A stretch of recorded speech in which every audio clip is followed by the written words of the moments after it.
What up? Welcome back to Cool Kid TCG. Here we have a matchup today. We have a mirror of Usopp versus Usopp. Looking at this hand, we're going to eventually end up molding it, even though it did have some pieces. It had some Cavendish, it had a Rebecca, a Dale, but kind of looking for stage or a searcher. That was the idea there behind that mole. But yeah, trying out a new deck. Usopp had some fun. Interesting about this build is I'm not running any King Kong guns. I know there's a lot of success over the past weekend at some regionals. A lot of different King Kong guns builds. Some at 3, some at 4. I'm currently at 0. So yeah, this is an interesting build. Probably gonna update this Usopp build, but this was a build that I made a while ago and finally got around to playing it in a tournament. So here we go. We're going first. We won the dice roll. Hand slightly better, but we don't have a Rebecca, but we do have a Kyros. A couple 2Ks. Still no stage. Actually, we do have a Rebecca. Still haven't found stage yet, and we don't have a searcher, so we're going to swing 8 into life and pass. He also hasn't found stage. We're both kind of laughing at this point. We're going to laugh a decent amount. He swings 5 into life. I take. I'm kind of just looking for stage. Can't find it. Go to 5 Dawn. Still no stage. Going to tap 1 for Leo and rest our leader. Leo, we can rest stage or leader. We get to grab 2 Dressrosa, add to hand, and then pitch 1 card. Our entire deck's pretty much Dressrosa. So we can add any 2 cards pretty much. We're going to eventually add a Frankie blocker and a Dale blocker. We have 4 standing Dawn. By the way, he played a Cavendish. We have a couple Cavendishes in hand as well. Usopp's leader, we'll pitch Rebecca because we have 2, and we're going to play Cavendish. Usopp's effect is all Dressrosa cards with a cost of 2 or higher get an extra 1 cost added. And every time a card is removed from a field in any sort of way, whether it's killed, KO'd by effects, bottom deck, bounce to hand, put into life, if our hand is at 5 or less, we get to draw a card. So he swings his Cavendish. Cavendish's effect is on attack, draw 2, trash 1. We give him the 2K. And he's currently at 6 Dawn. Again, neither of us has found stage. Stage is an integral part to this deck. It allows our characters to gain pseudo rush against we can attack into characters, but also other cards like Zoro and Leo allow us to rest it instead. So we swing 6. We're gonna swing our Cavendish 6 into the 6, just to get. We're gonna pitch the Red Rock just to get the effect off, get the full information. The idea here is we're going to Rebecca Kyros. We're gonna swing 5 life. We tap 7. We play Rebecca. Rebecca allows us to draw a card, and then now we get to play a 7 cost active and a 4 cost rested Dressrosa. So we'll play the 7 Kyros and bounce back the Cavendish to his hand, and then play a rested Frankie blocker. Kyros bounces a 5 cost or less to hand, and Frankie on KO allows us to summon a Dressrosa character of 3 cost or less rested. He swings 5 into life. We give him the 1K. He swings 6 into the Cavendish, and we give him the 1K there. Now he's going to play a Leo of his own, rest his leader. He's digging for stage. Again, neither of us has found stage. Stage is an integral part to our decks.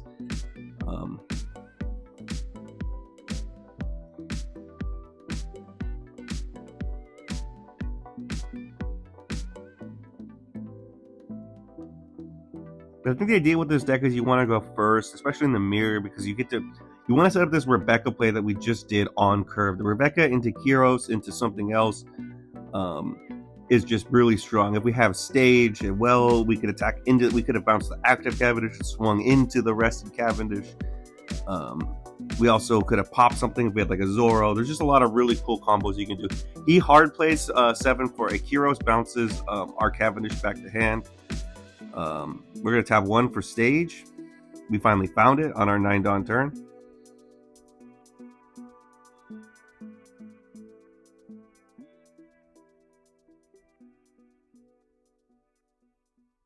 And thinking about where we want these swings to go. He's still at 4 life, I believe. We're going to swing 5 into life. He gives us a 1K. And the idea here is we could Rebecca again.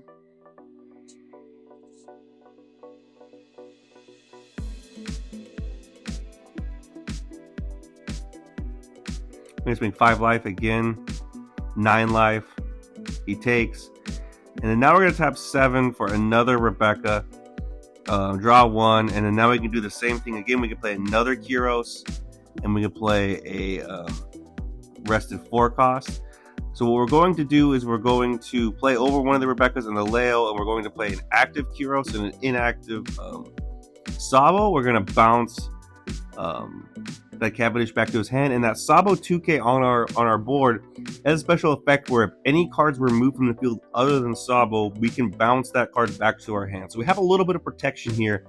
It is a little bit vulnerable. It's 5,000 power, but we do have a blocker and Frankie, so we can kind of protect it a little bit, and it just kind of helps against any sort of weird shenanigans like a Red Rock or a Grab Blade or anything that could potentially be coming. He taps 4 for a Cavendish and swings 6 into the 5. We're just going to let it die, though. We don't have a ton of counter in hand, but we do get to draw off of leader effect.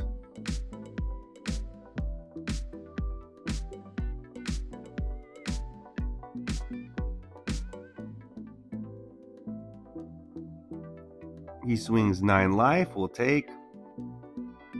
He taps 2 for an Adeo blocker.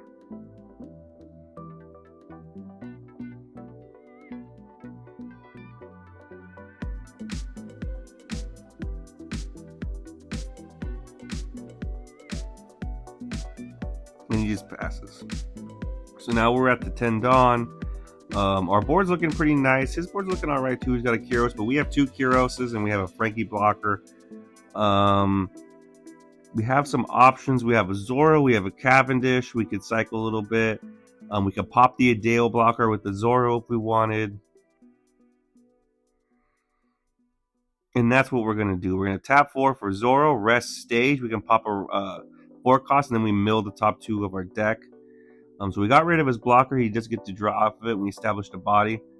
And also that Zoro can swing.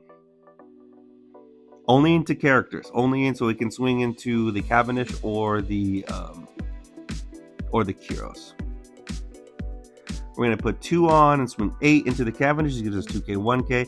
Now we're going to swing 9 into the Cavendish. He lets it die.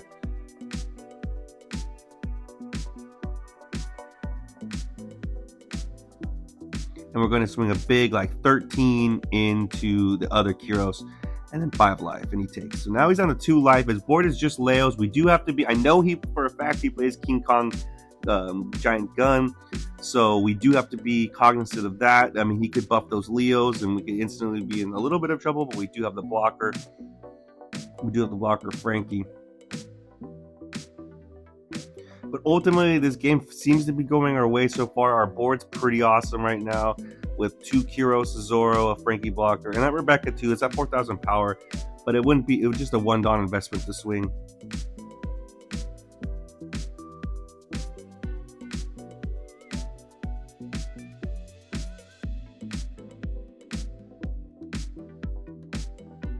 Checking my trash.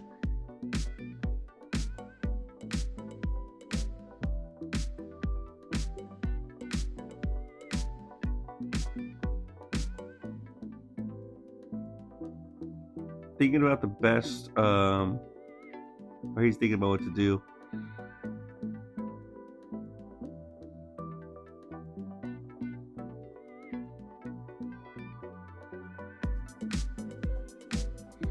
He's going to tap 3 for King Kong Gun, goes plus 6,000 power, puts an extra Dawn onto it. And if he has more than 15 cards in trash, which that's his 15th card, I believe, it also gains double attack. So he's swinging like a big 9 into life with double attack. Again, this is how he could catch up. This is a card I need to add to my deck. I'm looking at my hand. We don't have a ton of counter. We have 1 2k, so we're going to have 2k, 1k, 1k. Give him all the counter on our hand to get up to 10. I could have given him the blocker, but I was just worried about another King Kong Gun. And if he swung like a different number, like he swung a higher number, for example, I wouldn't have been able to counter out it. So I did get a little bit scared in case he was going to come King Kong Gun again. He's thinking about whether to do. He almost does it again. He taps 3-4, but then decides to take it back. He plays a Rebecca Searcher, and I believe whiffs, or he can't grab the Rebecca. He wanted to be able to grab the Rebecca. But yeah, Rebecca, search top 3, Dressrosa. The other 2 go into the trash. You can't grab Rebecca. He swings into the Zoro, and we let it die. And then he taps 3 for a Bartolomeo blocker. So his board, again, kind of just weak with those characters, but they can easily, we know for a fact he has 1 King Kong gun in hand. He could easily get rid of. We're going to swing 4 into the Leo, get rid of 1. He doesn't get to draw from it, but he was going to draw anyways if he used the Bartolomeo blocker. Swing 9 life, 9 life. He takes, he's at 0 life. Well, we're going to swing 5 life. We have no more swing. I guess we could have donned up in a way and tried to get around that Bartolomeo blocker and go for a game, but I decided this might be a little bit greedy, but let's play a blocker and then let's play the Luffy. Let's just play some bodies. We have 2 blockers. Feeling relatively safe. The only thing is we don't have a ton of cards in hand. We have 2 and both of them are bricks. But yeah, 2 blockers. And we do have the Frankie that we could bring back something in order to maybe search for some more cards. Probably that's what we would do, is bring a Leo or Rebecca back or something that we get for counter. But he plays a Rebecca of his own. He taps 7.